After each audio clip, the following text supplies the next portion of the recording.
this guy is a big joke. Allegri ini is a big joke. Kenapa dia bilang gitu? Dia ngomong ke media, saya adalah solusinya Juve. Lo pasti paling nggak suka yang ini ya? Enggak, Ayam sayur menang 6-2, iya, Son hat-trick bro. Jangan 6-2. 202 pun cuma 3 poin. Iya kan? Haaland nggak butuh space. Gila ya. Dengan badannya, dengan timingnya, dengan skillnya, dengan dribblingnya, bahkan kita sudah lihat berkali-kali dihajar dari belakang yang hajar mental. Munchen, ya 4 game terakhir tidak pernah menang. Apa yang terjadi pada Munchen?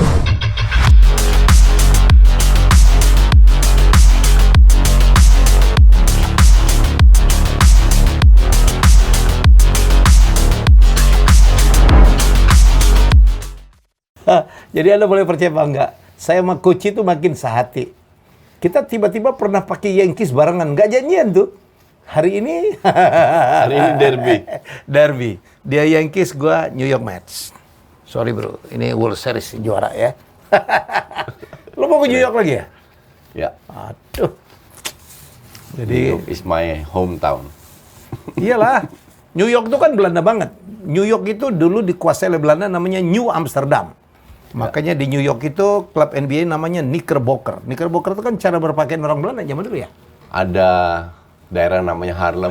Ada kota namanya Batavia. Iya. Bahkan ada jalan Utrecht Putra. di Brooklyn. Bener Belanda banget New York. Belanda banget. Anda tahu ya, Manhattan itu dulu ditukar dengan satu pulau di Banda namanya Pulau Run. Karena Run dulu itu penghasil pala bro. Ditukar oleh Belanda. Belanda udah pegang Banda, dia minta Run juga dikuasai Inggris. Sama itu ditukar sama Suriname. Ya, Jadi, ini kalau itu dipaksa. Jadi sama Inggris dilepas paksa sebagian dari New York untuk Suriname. Nah, itu tahun 18-an. Terus abad 19, terus Belanda nggak tahu Suriname mau diapain. Akhirnya orang Jawa diekspor untuk bikin sawah di situ. Oke. Makanya sekarang penduduk Suriname itu 20%-an keturunan Jawa. Sedikit sejarah itu. Dasar bangsa penjajah. Sekarang dunia pandit Indonesia pun dikuasai oleh Belanda. Tapi di Belanda nasional lah. Oke, kita mulai dari Haaland. Ternyata memang menggila ya Coach ya. Bayangin ya, 10 game dia udah mencetak 14 gol. Ya, dan kemudian gila ya, 14 gol dari 10 laga bersama City. Ya. Dan dia 100 gol dari 99 penampilan. Tapi ini termasuk lawan Dortmund. Termasuk kemarin dia ngegolin ke mantan klubnya sendiri. Champions League ya. Coach nggak kebayang ini pemain bisa nyetelnya cepet banget ya. Gue udah bilang dari awal. Kalau gue dulu meragukan, karena kan banyak sekali pemain hebat di Jerman. Ya Michael Ballack atau siapapun, Schweinsteiger masuk di Premier League nggak dapat. Haaland ini different cake, seperti yang gue bilang. Haaland dan Mbappe hanya 2 pemain ini bisa main di semua liga. Gue tidak hitung Lewandowski dan Benzema karena mereka udah hampir pensiun kan. Tapi itu juga 4 striker yang luar biasa. Maka dari itu gue nggak heran. Makanya sebelum bola ditanya gue juga bilang bahkan minimal 20 gol dapat. Banyak yang meragukan karena tahun lalu Son 23 gol kalau nggak salah sebagai top skor. Bener lo nyebut Son? Iya, Son pemain badminton. Itu kan gue kan dulu. Itu banyak lo yang nanya ke gue. Tolong dong ditanyain Coach, kenapa dia benci banget sama Son? Enggak. Gue akan jelaskan karena omongan gue itu suka dipelintir. Tapi kembali lagi ke Haaland, gue nggak heran. Emang ini pemain luar biasa. Tadi gue baru siaran di DP, kita bahas juga perbandingannya. Bedanya Kane dan Son itu dapat banyak space. Oke. Kalau kita lihat gol-gol mereka itu banyak dribbling, space, passing, gol. Haaland nggak butuh space. Gila ya. Dengan badannya, dengan timingnya, dengan skillnya, dengan dribblingnya, bahkan kita sudah lihat berkali-kali dihajar dari belakang yang hajar mental. Iya kan? Dia nggak butuh banyak space untuk bisa cetak gol. Nah, inilah yang missing link yang belum pernah didapatkan, yang berapa tahun terakhir tidak didapatkan oleh City, dan akhirnya mereka membeli Haaland sebagai penggantinya Aguero.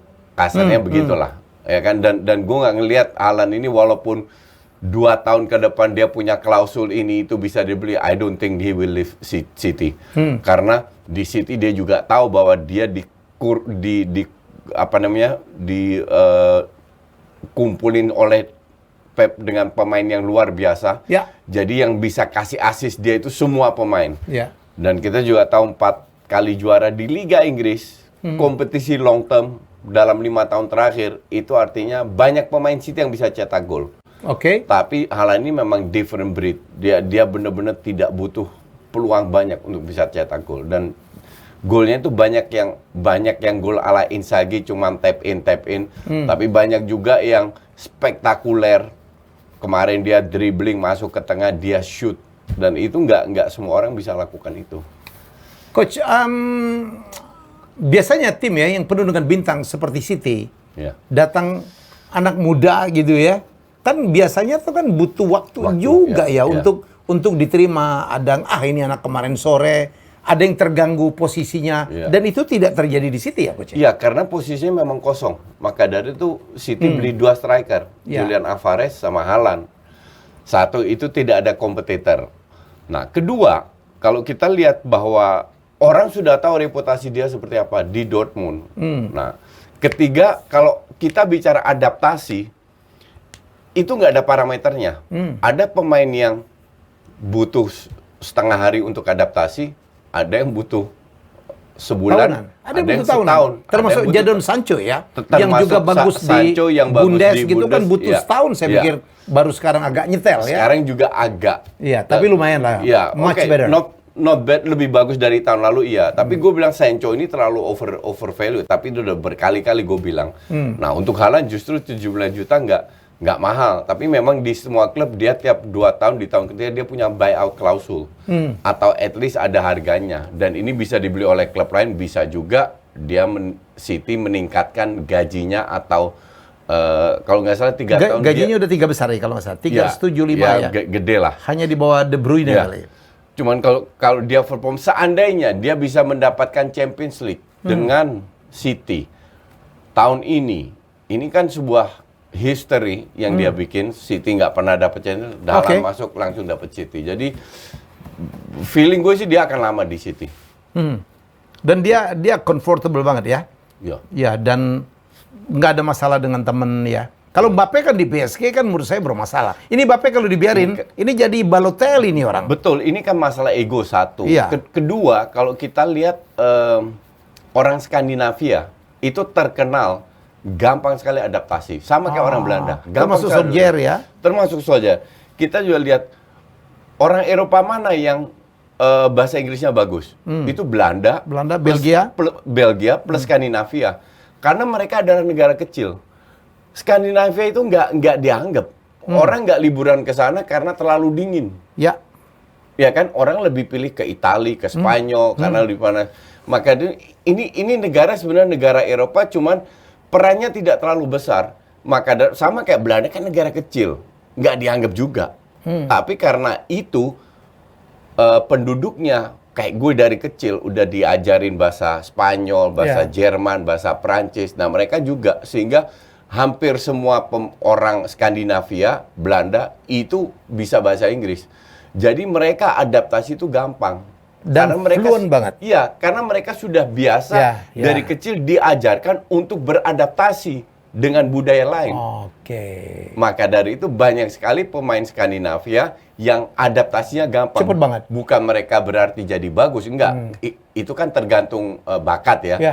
Kayak dulu Litmanen itu kan dari Finland. Jari Litmanen. Ya, yang luar biasa jadi pemain bintang juga. Cuma Alan Simonsen ya. Tapi banyak juga yang gagal, memang kualitasnya gitu-gitu aja. Cuman kalau kita bicara soal adaptasi, ya, untuk orang Skandinavia itu gampang sekali. Ingat dulu MU dapat Henrik Larsson ya. Masuk langsung menjadi penyelamat. Larsson kan dari Feyenoord, dari Belanda. Feyenoord. Gitu. Tapi benar ya, ini nyimpang dari bola. Jadi Belanda, Belgia itu orangnya kalau bahasa Inggris itu nggak ketahuan kalau mereka dari Belanda. Berbeda dengan orang Italia bisa bahasa Inggris kita masih tahu. Perancis kita masih tahu. Spanyol tahu. Spanyol tahu gitu. Kalau mereka tuh udah lebur banget. Hidup Belanda. Malam ini kita Belanda banget ya. Mestinya kita pakai orange nih, Coach. Coach, kita nyebrang dulu kita ke Serie A ya, di mana raksasa-raksasanya rasanya Italia ini pada tumbang semua di minggu kemarin ya. Apa yang terjadi sebenarnya, Coach? kasusnya beda semua. Oke. Kita bicara Juve dulu deh. Juve ini sudah berkali-kali gue bilang, gue heran kenapa Juve tidak memecat Allegri. Alasannya katanya bahkan si Dirteknya bilang, emang Anda mau bayar ke wartawan, Anda mau bayar gajinya Allegri. Nah, Juve itu utangnya 300 juta. Oke, 300 juta untuk klub Eropa itu bukan hal yang luar biasa. Yang luar biasa kan kayak Barca, 1,2 miliar euro utangnya, ya kan? Itu baru luar biasa. Tapi 300, setahu gue Newcastle kalau nggak salah berapa tahun lalu juga 300 utangnya. Jadi hal yang biasa. Dalam arti bisa dicicil. Nah, ini untuk gue bukan alasan. Kedua, dia itu kayaknya 7 juta. Kali 3, kontraknya masih 3 tahun, kali 3, 21 juta. Tambah bonus seleksi 25. Kalau dia tidak pecat, kemungkinan besar dia nggak lolos Champions League. Oke? Tapi kalau dia sekarang ganti, bukan berarti pasti lolos. Minimal ada kemungkinan untuk lolos. Kalau dia lolos, 25 juta yang untuk bayar. That's nothing. Itu Karena ketutup. Akan dapat kompensasi dari UCL ya. Dari UCL. Nah, ini harus dipertimbangkan. Dan untuk gue sih, this guy is a big joke. Allegri ini a big joke. Kenapa dia bilang gitu? Dia ngomong ke media, saya adalah solusinya Juve. Sebelum match lawan Monza, dia bilang, apakah Anda tidak takut untuk dipecat? Enggak. Karena saya adalah pede banget dia? Ya, dia pede. Saya adalah solusinya Juve, di mana Juve butuh saya untuk kita sama-sama kembali naik lagi. Kemarin kalah lawan Monza. Monza itu tim promosi ya? Bukan hanya tim promosi, 0 kemenangan, rank 20, baru sekali seri. Oke? Baru kemarin 1 kemenangan. Lawan Juve lagi? Lawan Juve di kandang. Kalau orang bilang, ya Juve bermain karena kartu merah, Bremer kalau nggak salah kena kartu merah, jadi kita kalah karena kartu merah. Itu bohong besar. Karena begitu banyak tim dengan 10 orang, ya contoh paling bagus yang recently lah, Chelsea bisa cetak 2 gol lawan Leicester dengan 10 orang, bahkan menang. Jadi kita juga sering nonton orang tim cetak gol bermain dengan 9-10 orang. Jadi untuk gua alasan. Dan yang paling menyedihkan ya ketemu Monza. Monza ini kan dihajar kiri kanan di Serie A. Iya kan? Justru kalahnya lawan Monza dan masih aja dia bilang, wah ya kita dalam sikon yang susah, tapi kita akan bangkit lagi bersama. Based on what? If you lose, gue selalu bilang, kalau Anda kalah, Anda main bagus, Anda cetak banyak peluang, tapi memang itu bola nggak masuk, it happens. Still okay. Still okay. Ini nggak ada alasan. Ini udah mainnya bapuk, dan pemain tuh gue lihat nggak ada kepercayaan lagi terhadap dia. Jadi untuk gue sih, ya kita lihat. Bahkan gue bilang, pecat. Soon as possible. Kita lihat apakah omongan Koci kembali terbukti ya. Karena kalau nggak dipecat, ini akan sangat merugikan. Sangat merugikan dari segala segi. Dari sisi psikologis, dari sisi ruang ganti, dari segi revenue. Ya, revenue juga. Gitu. Oke, AC Milan kalah dengan Napoli, tapi Napoli memang lagi bagus-bagus ya, Coach ya. Gue kemarin itu live commentary. 2 match. AC Milan main 1:45, Real Madrid ATM main jam 2. Oke. Jadi simultan 2 match gue kasih komentar. 15-20 menit pertama AC Milan yang AC Milan kita kenal, high press, gerusak-gerusuk, main fighting spirit tinggi. Itu yang gue suka dari AC Milan, fighting spirit tinggi. Untuk gue itu fighting spirit is part of your life. Kalau lu mau sukses, you have to fight. Dan ini ditunjukkan oleh AC Milan. Cuman lawannya ini bukan Monza, bukan Cremonese, bukan Sassuolo. Lawannya Napoli. Yang lagi on fire. Napoli boleh diserang terus, tapi serangan Milan nyaris nggak ada kreativitas. Ujung-ujungnya ke sayap, ngincer headingnya Giroud. Headingnya ke atas, ke samping, ke atas, ke samping. Jadi dibilang peluang nggak juga. Nggak berbahaya sama sekali. Justru Napoli yang tidak begitu pegang bola, bangun serangan itu jelas. Efektif. Ya, ini contoh paling jelas adalah pada saat Milan dapat counter, mereka paksa. Mau itu dengan shooting jarak jauh, mau itu dengan skill individu, mau itu dengan crossing. Napoli dapat counter, nggak dapat temennya di depan, ditahan bolanya. ball possession. Biarin aja pemain Milan balik, kita bangun serangan dari bawah lagi. Dan jarak antar pemain jelas, patternnya itu sudah jelas. Napoli seperti apa? Kalau bola ada di sayap, ada berapa orang di belakangnya di tengah, distribusinya seperti apa, yang nyerang siapa, di tengah selalu ada orang. Jadi layak kalah. Walaupun Milan mungkin lebih banyak pegang bola, tapi nggak ada pattern, lebih ke fighting spirit. Apalagi babak pertama masih oke lah. Milan is not bad lah. Tapi menit 60-70 pada saat tertinggal 2-1, udah oportunis mainnya. Udah benar-benar oportunis. Long ball.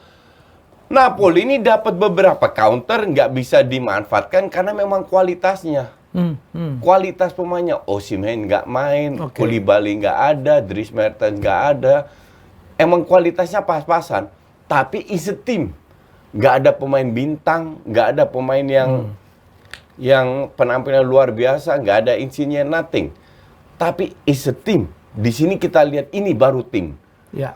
Kalaupun seandainya Napoli kemarin tidak menang, itu pun sudah kelihatan bahwa ini tim bisa jauh. Ini calon juara tim ini. Minimal masuk UCL lah ya. Masuk kalau itu. Calon juara.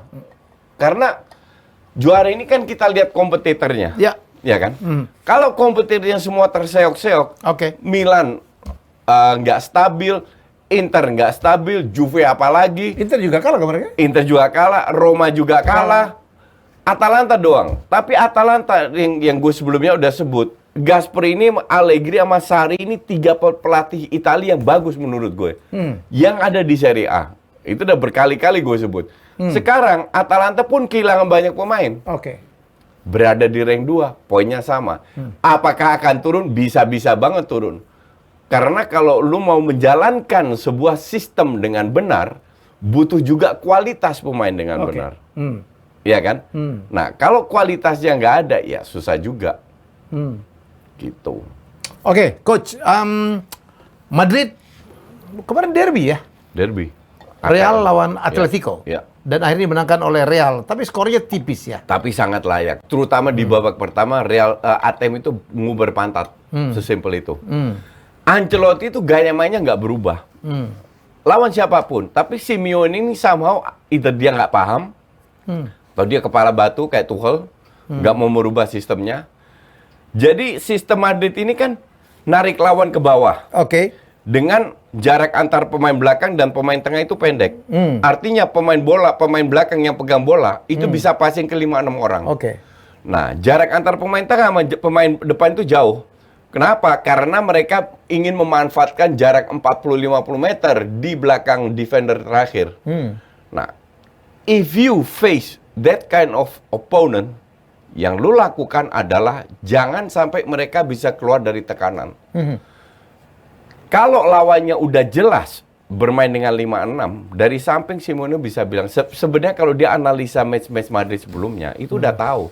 This is the way Madrid plays. Karena mereka punya pemain yang bisa pegang bola yang akurasi passing tinggi. Mereka nge-press cuma 3 orang, kadang 4 orang. Jadi nguber pantat lah itu pemain ATM di babak pertama. Madrid control the game. Passing bola ke depan, disitulah skillnya Rodrigo keluar, Vinicius keluar. Tapi orang bilang Camavinga kasih assist. Orang itu ini yang gue bilang,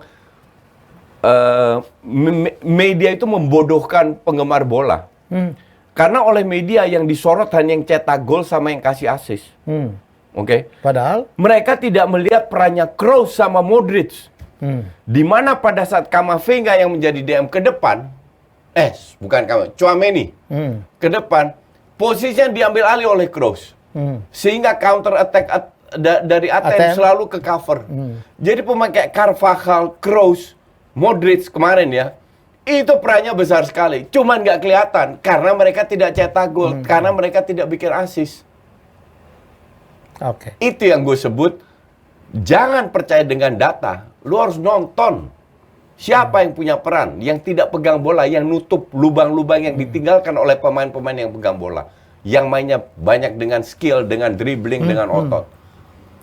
Gitu. Coach Real menderita nggak menurut Coach kehilangan Casemiro? Iya, cuman belum Kamavinga 2 match sebelumnya bermain dari awal itu jelek banget. Jelek. Ya. Bukan salah dia. Kita tidak bisa berharap pemain-pemain muda ini main bagus terus. Vini itu sering main jelek. Kemarin pun nggak bagus dia main. Tapi Cuman kalau dia pegang bola ngegolin ya.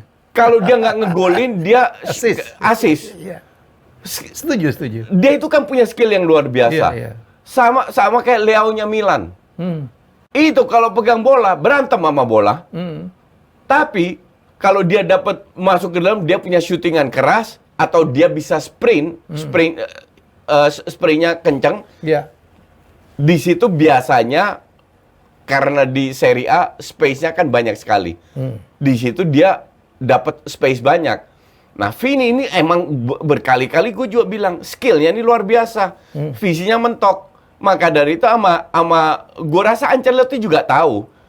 Maka dari itu dia bilang kalau 3 pemain depan hilang bola dan dia berkali-kali hilang bola, nggak masalah. Karena masih ada 3 yang mengcover. 3 lagi di belakangnya mengcover. Third line ya? Ya, jadi strateginya memang banyak skill Berlapis, individu dan dribbling gitu. Oke. Tapi kalau lihat kemarin ini tololnya Simeone aja. Baru babak kedua Madrid agak keteteran. Karena mereka dipres habis-habisan. Madrid itu nggak dapat peluang di babak kedua, nothing. Tapi karena defense-nya bagus, mereka bisa survive dan dapat 1 gol itu juga dari pundaknya pemain ATM yang si Courtois misjudge. Dia bolanya dia keluarkan gawang, bolanya nggak dapat, kena punggungnya atau shouldernya pemain ATM Hermoso ya, kena shouldernya pemain ATM, akhirnya masuk terjadi gol. Padahal mereka itu nggak layak dapat gol. Griezmann jelek banget, Joao Felix jelek banget. Nih, karena mereka juga ngandelin counter attack yang tidak banyak didapatkan, dan Ance tahu itu. Jadi biarin aja jarak dia membiarkan jarak pemain tengah sama kalaupun pemain tengah maju ke depan Tchouaméni berapa kali, dia tidak mau kalau terlalu ada banyak pemain di depan bola. Paling 4-5 pemain, 6 pemain, nggak lebih dari itu. Sehingga counter attack dari ATM bisa kebaca.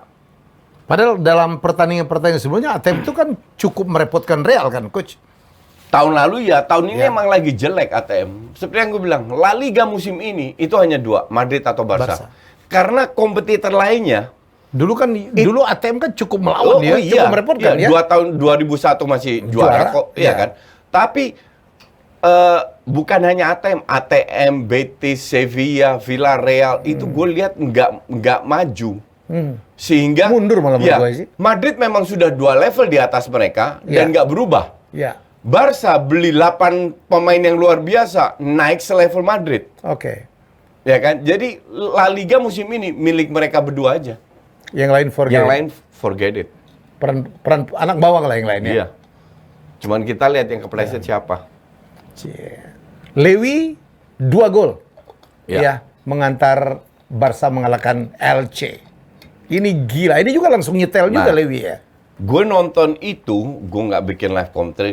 Gue suka nonton match itu. Kenapa? Karena akhirnya si Xavi sadar dia bangku cadangan Busquets dan Xavi.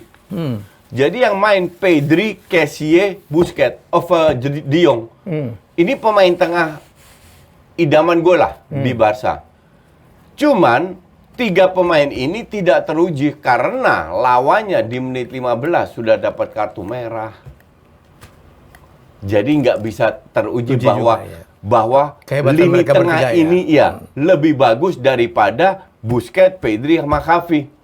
Yang akhirnya Xavi masuk karena Kessie udah dapat kartu kuning dan udah ditegur wasit berapa kali. Si Xavi ngeri juga, maka dari itu Kessie diganti.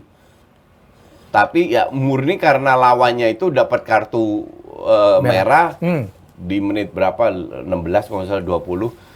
Yang ujung-ujung mereka lebih main parkir bis. Tapi ya namanya kualitasnya itu, kipernya itu juga lagi bagus. Itu harusnya bisa jebol lebih banyak kemarin itu. Oke, sebelum kita explore lebih lanjut, balik ke Liga Inggris. ngomongin Arsenal. Cie, kita explore dulu. Ya, buat kalian para pemirsa yang suka explore, kalian mesti coba rokok Diplomat Evo ini. Kenapa? Karena kalian bisa dapat pengalaman merokok yang evolusioner dengan sensasi modern dan rasa mantap. Dan buat kalian semua, anak muda yang berani explore cara baru, kalian juga wajib ikutin Euforia bersama Diplomat Evo di Instagram @euforia.id. Dan ada kesempatan buat kalian menangin uang jutaan rupiah. Mau apa lagi coba? Pastikan juga untuk follow Instagram @euforia.id untuk informasi selanjutnya. Sep. Arsenal. Arsenal masih di pucuk. Yang penting kalah sama MU lah. Apalagi dia posting lagi mau hina, jangan nyari yang nggak ada ya. Ya MU belum main dong. Gila lo, apalagi dia nggak masuknya di 4 besar bukan 5 besar. Itu namanya memanfaatkan momentum. Manfaatin selagi bisa. Selagi bisa. Makanya kita enjoy the moment saja. Selagi ada di atas, udah enjoy aja.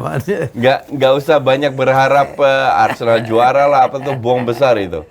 Just enjoy the moment. Tapi gue lihat Coach konsisten, walaupun Arsenal lagi leading, enjoy aja.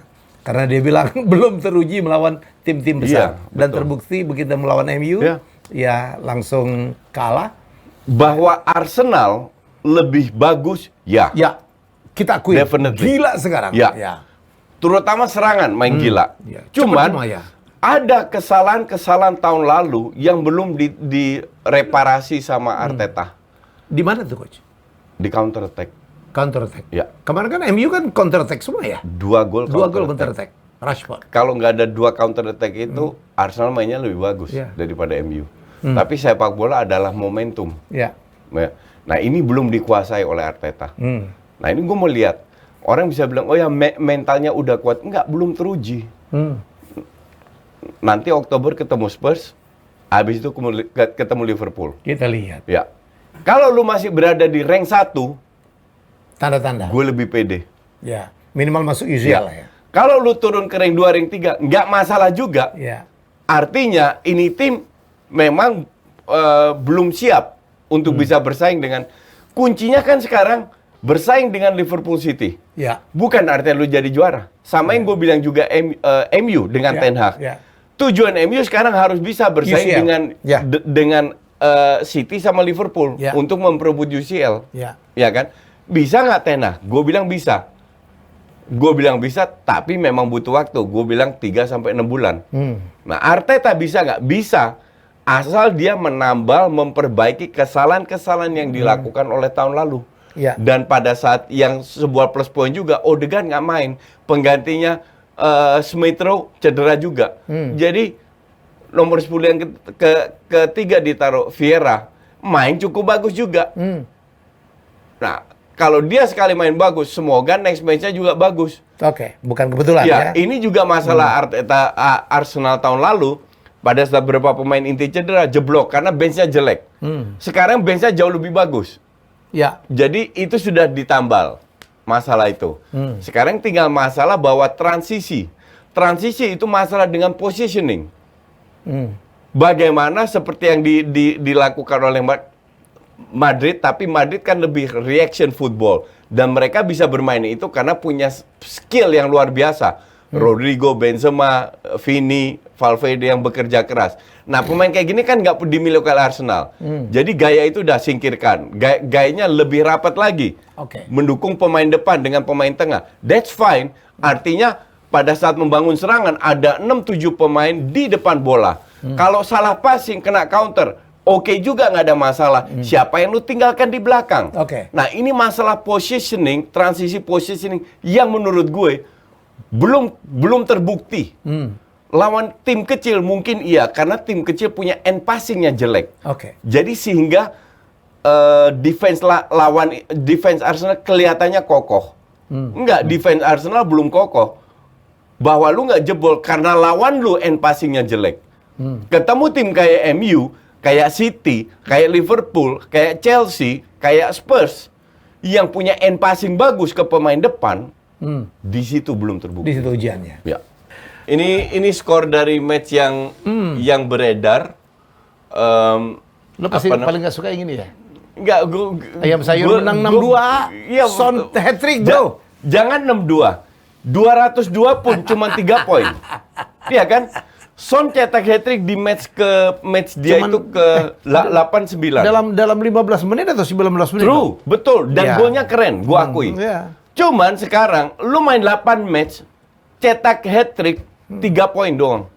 Sisanya you don't score sama sekali. Mending lu cetak 1 gol dalam 3 pertandingan, you can get 9 poin. Nah, inilah yang gue bingung, orang kita ini kardusnya banyak banget tuh. Baru cetak dipuji-puji. Iya. Dan kalau orang bilang, kenapa Coach Justin benci Son? Gak ada yang gue benci. Hati gue itu gak ada kebencian, gak ada hal yang negatif. Cuman untuk gue ini pemain overrated.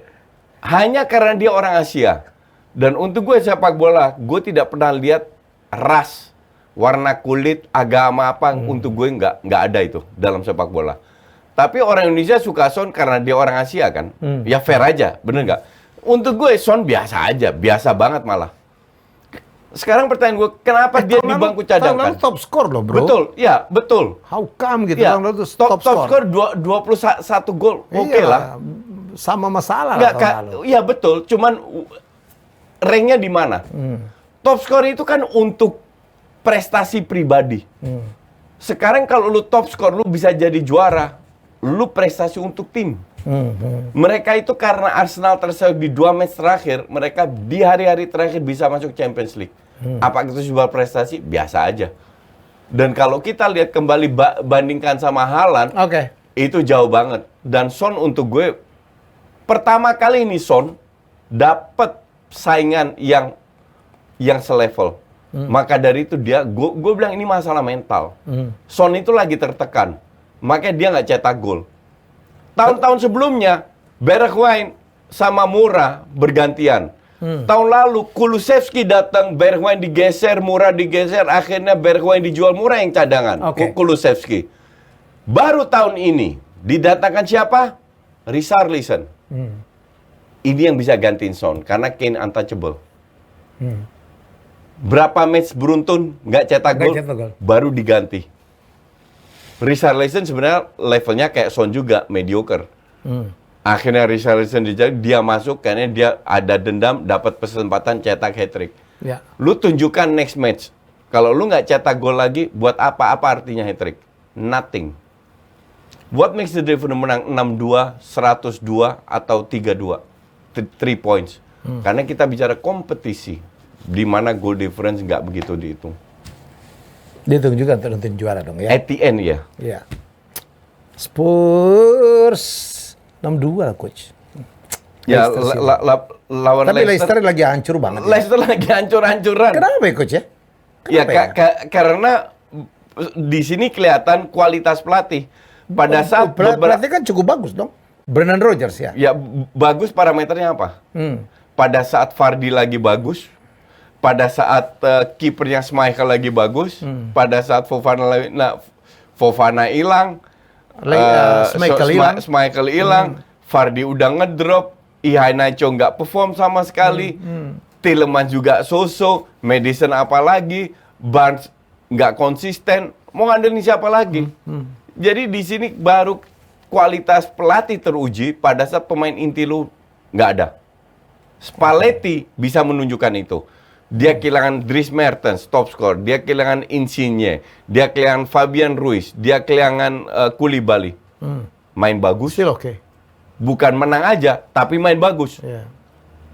Rodgers nggak terbukti sama sekali. Pernah melatih Liverpool ya? Iya.